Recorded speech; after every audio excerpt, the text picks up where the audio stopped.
You're listening to the Mastering Money in Midlife podcast with Debbie Sasson, episode 22, Money Alchemy.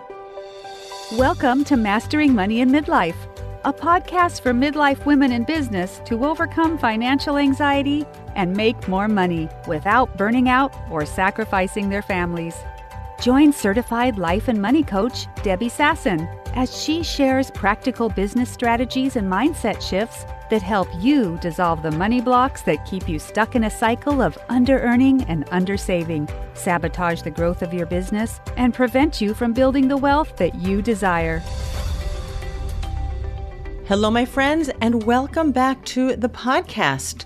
We're just a few days away from the Passover holidays, the holiday of Pesach, and we are wrapping up the fourth in the series of creating financial freedom. This is part 4, and I specifically titled it Money Alchemy rather than just part 4 of the series because we're going to talk about a process that might seem a little bit magical, but I'm going to show you how it's really not.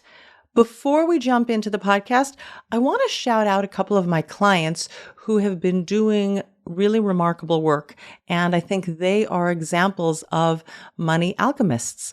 The first one is my client, Lauren, who is a coach, and at the end of March, she enrolled 2 new clients in her program, her coaching program, at $2,500 each. And she is a beautiful example of what's possible when you decide to really just jump into your business, take charge, and invite people in to work with you at prices that make sense for their transformation. And the second is my client, Deborah Sue, who's an integrative nutrition coach, functional medicine coach, and she hadn't raised her prices since 2018. And we had a conversation about that on our most recent coaching session. And we agreed that on April 1st, she was going to send a letter to all of her clients that her prices were on the rise. And she did. And she wrote me back to tell me that the feedback was amazing. Everybody understood, everybody agreed with her, and they're going to continue to work with her. So let's start with today's podcast on money alchemy. First, let's define the word alchemy, because you might think it's magical or sorcery or something unusual that happens in the world. It's a perhaps misunderstood term. Alchemy is really the medieval forerunner to what we call today chemistry, and it's based on the transformation of matter with the process or the attempt to convert that matter into something else, something more magnificent. So with base metals, the process of alchemy was to turn it into gold. Now, there are stories about people who tried to turn like aluminum or tin or copper or whatever into gold, but that's not what we're talking about today. Today, we're talking about the process of taking something ordinary and turning it into something extraordinary, right outside of the ordinary. And sometimes it happens in a way that cannot be explained. And an example of using alchemy is a person who takes a pile of scrap metal and turns it into beautiful art. And I read that definition by Googling alchemy. And I thought about an artist in Israel whose name is Yaron Bab, and he has a website called Rockets into Roses, and he does exactly this process. He takes pieces of scrap metal. They're metal that came off of Qassam rockets that were shot into Israel, and he makes out of these pieces of scrap metal gorgeous, hand-sculpted, one-of-a-kind works of art. He turns scrap metal into roses. He turns the scrap metal into beautiful menorahs, jewelry that you can wear around your neck, like hearts, or a map of the state of Israel. He also makes candlesticks in rose formations. He really takes something that most people would throw away, again, scrap metal, and he turns it into something extraordinary. So let's talk about money alchemy. What exactly is that? So I would say it's the process of taking something ordinary, meaning your ordinary or your current financial situation, and turning it into something extraordinary through a process. And let's also remember, if you want to create something new in chemistry, there has to be a reaction and you need a catalyst to create that reaction. You need something that's going to instigate the process that is going to occur. Otherwise, what you have in terms of the elements that you start to work with, they're just going to stay exactly as they are. So when it comes to your money, you're going to take your ordinary financial situation, the current financial situation that you have right now, and you're going to turn it into something extraordinary, something beyond what you can have today through a catalyst. And we're going to talk about in a moment what that catalyst is. But the first thing that you want to do is you want to probably take a moment, even pause this recording, and write down for yourself what would an extraordinary financial situation look like to you. And part of the catalyzation of this process is starting to visualize or envision what that would mean to you. Because a lot of people are like, oh yeah, I just want to make more money. I want to have a higher salary. And they don't get specific. If we go back to the example of the sculptor in Israel, Yaron Bob, he has to have an idea in his head that he wants to take this piece of scrap metal and turn it into a rose, right? He has to know what the end goal is so that he can go after it and create it through this process. So what is that process for you and your money? Do you want to get out of debt? Do you want to go from minus $40,000 to zero? Would you like to have a financial freedom account? And we've talked about having your emergency fund, your rainy day fund. I also love to call it your financial freedom account.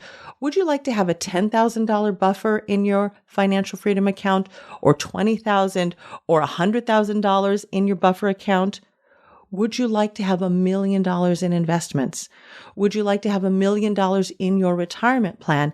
And we've talked about retirement plans in the past. Would you like to have $100,000 in income or $1 million in income? Part of your process of money alchemy is defining what you want and being very specific about it. If you just want to make more money, you're leaving it very fuzzy, and fuzziness isn't going to create for you the extraordinary results that you want in your life. So that's number one. Again, you're going to write down very specifically what your goal is with money alchemy. The second part of the process is visualizing what it is going to feel like when you have reached your financial goal. Like, imagine if you're in debt and you get out of debt, and you're just going to feel so relaxed. You're going to feel so relieved. There's not going to be this stress. Maybe you have a spending plan or a budget, whatever you call it, and that line item that goes to pay off your credit card debt or that goes to pay off your bank loan, it no longer occurs in your spending plan. And you just feel this like, this spaciousness around it. And now let's use, for example, $500 that you were paying off debt every month. Now you can take that $500 and you can put that in a retirement plan, or you can put that in investments for your future. You can put it in a fund for your new house. Whatever it is, you can go and you can buy yourself some new clothing or jewelry or upgrade your car, whatever that next step is for you to create extraordinary results with your money. And imagine if you have a goal of creating $1 million in a year through your business. Imagine how you'd show up, how you'd stand tall, throw your shoulders back, how you'd breathe easily. Imagine how you'd go through your day. How would you brush your teeth? How would you comb your hair? How would you go to sit down at your desk for work or drink your coffee in the morning? What would be different about you? Like, really feel that into your body if you were earning $1 million a year. Now, here's the thing that it's very, very important to point out. Whether you're earning $10 a year or $10 million a year, you are 100% worthy. You are enough exactly as you are today. The amount of money that's in your bank account the amount of money that you earn on an annual basis has no connection with your intrinsic self-worth. You're here in the world. God put you here for a reason. You are 100% worthy, and we never want to make a mishmash between our self-worth and our net worth because there is no connection. So if you think that you're going to feel worthy when you create your first $100,000 year or your first $1 million year, you are mistaken. You have to feel worthy all the time. And if you notice that you're not feeling worthy, then you have to come back to yourself and remind yourself that you can choose deliberately to feel worthy and disconnect, really create a Chinese wall between what you want to feel intrinsically about your self-worth and the amount of money that you are making through your business or through employment. The next step, after you've written down your financial goal, that's number one. Number two, how you would feel, and write down everything and then make it a habit of going through your day and really feeling into that future version of you. The third step is knowing where you are right now. It's very important to know your numbers, love your numbers, embrace your numbers. I recently had a conversation with a coach, and we were talking about her financial goals, and that was even a little bit hard to get out of her. But we finally agreed. She agreed. She said, well, $2,500 a week, $3,000 a week. That was a little bit fuzzy, but we said, okay, $10,000 a month, $120,000 a year. That was her goal. Again, we want you to be specific. Then I asked her, how much money are you making in your business right now? And she had no idea. She didn't want to look at the numbers. They were scary to her, or she was going to make those numbers mean something about her. Remember what I said, your self-worth, your net worth, your income, there is no connection. You are 100% worthy. But what gets measured gets improved.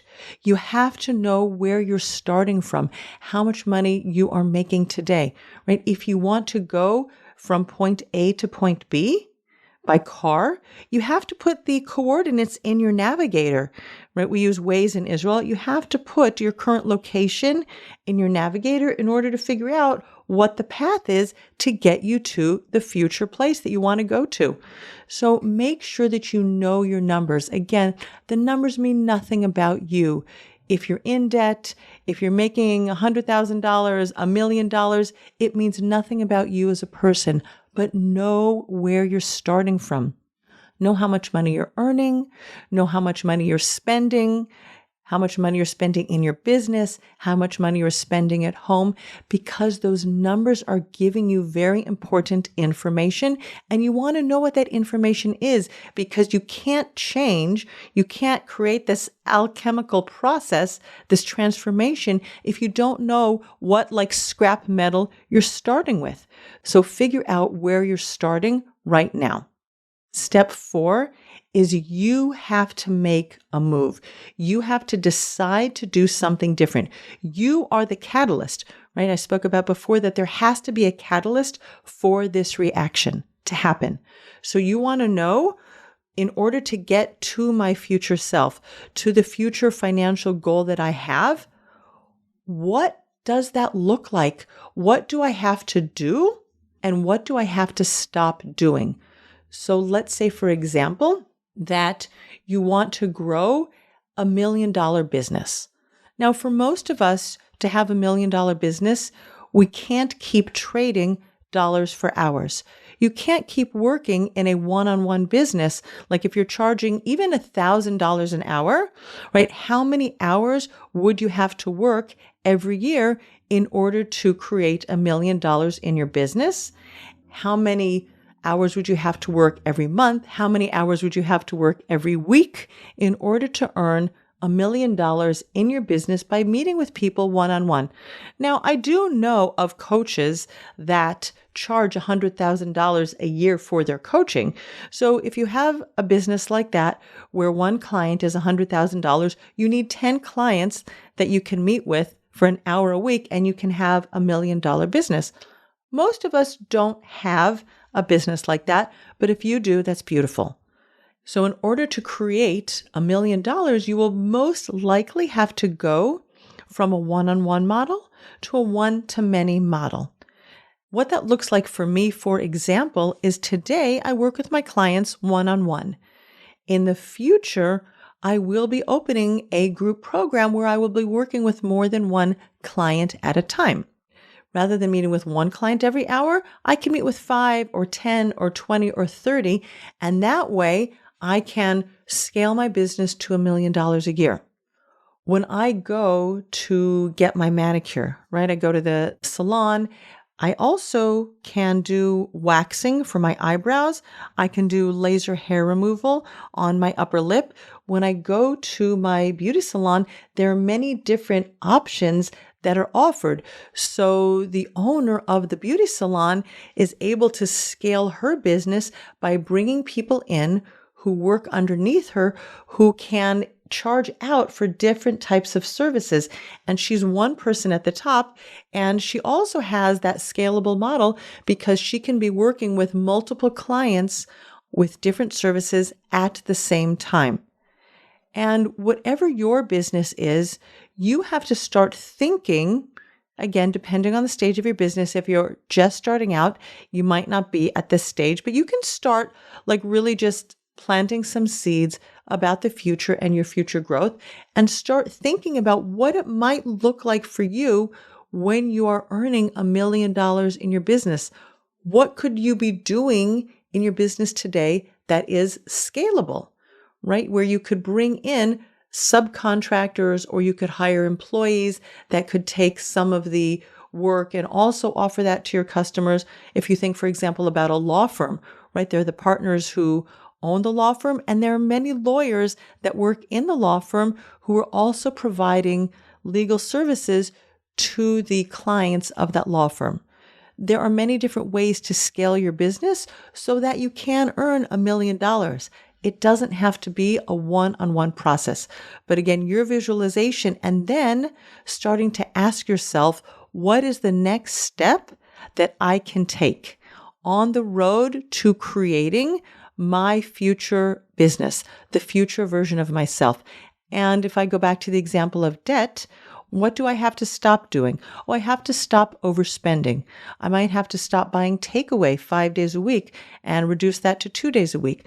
I might have to raise my prices, earn more money. I might just have to call the credit card company and ask them to lower the interest rate, right? There are always next steps that we can do, that we can take when we believe that there is extraordinary financial results available to us in this world right now.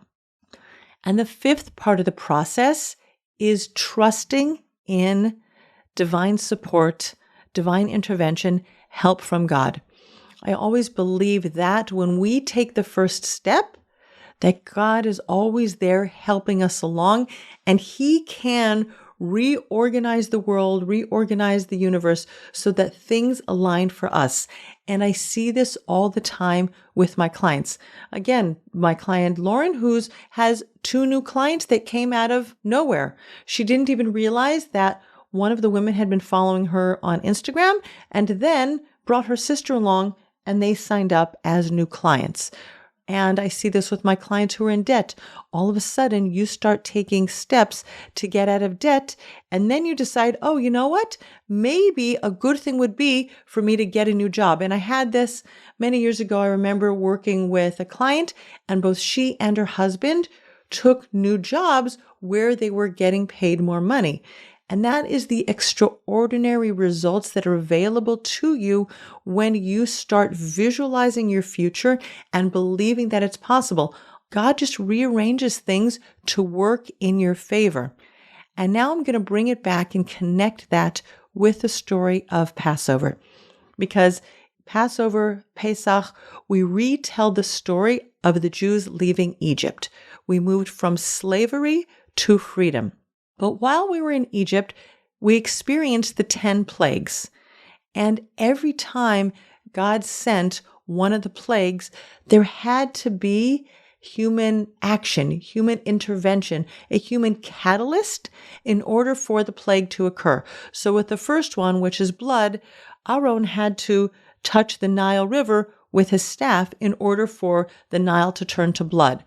With the plague of darkness, Moshe, had to reach his staff into the sky in order to create darkness. With the 10th plague, which is the slaying of the firstborn, all of the Jewish people, all of the Bnei Israel had to sacrifice a lamb and paint the doorposts of their house with the blood of the lamb. And then after we left Egypt, when we got to the crossing of the Red Sea, Nachshon had to step into the Red Sea in order for it to split. Nothing happened without that human intervention, that catalyst that always happens when there is a chemical or all chemical reaction. You have to do the work. People ask me, and in Hebrew we have this expression of hishtadlut and bitachon, right? There's the hishtadlut, the effort that we put into something, and then there's our faith and our reliance on God. But we always go first. God is going to react to what we do. And when we believe that He can help us, He will of course help us. But we have to be the catalyst and take the first step and invite God into our life and into our world in order to change things for us and in order to create money alchemy in our lives. So that's the message that I want to leave you with today, just a few days before I sit down with my family to celebrate Passover, and Jews all over the world sit down celebrating Passover with their family and retelling the story of the Exodus from Egypt, is that alchemy is possible for you with your money. Number one is to believe that it's possible and write down your money goal. Number two is to really visualize and feel into your body what it's going to feel like when you have reached your goal. Number three is to know where you're starting from today. We're taking the ordinary and we're turning it into extraordinary, something beyond what is possible. And number four is to take a step forward. Write your plan, how you're going to get from A to B, B to C, but keep moving your feet. And there's a beautiful expression, pray and move your feet. And that's number five. Pray to God that He intervenes to help you and supports you on your journey from ordinary financial results to extraordinary financial results, and then you too will be a money alchemist. Thank you so much for tuning in, my friends. I wish you a happy Passover. If you're celebrating Easter, I wish you a happy Easter, and may we all become money alchemists speedily in our days. Bye for now. Thanks for listening to Mastering Money in Midlife. If you want more information on Debbie Sasson or the resources from the podcast, visit masteringmoneyinmidlife.com.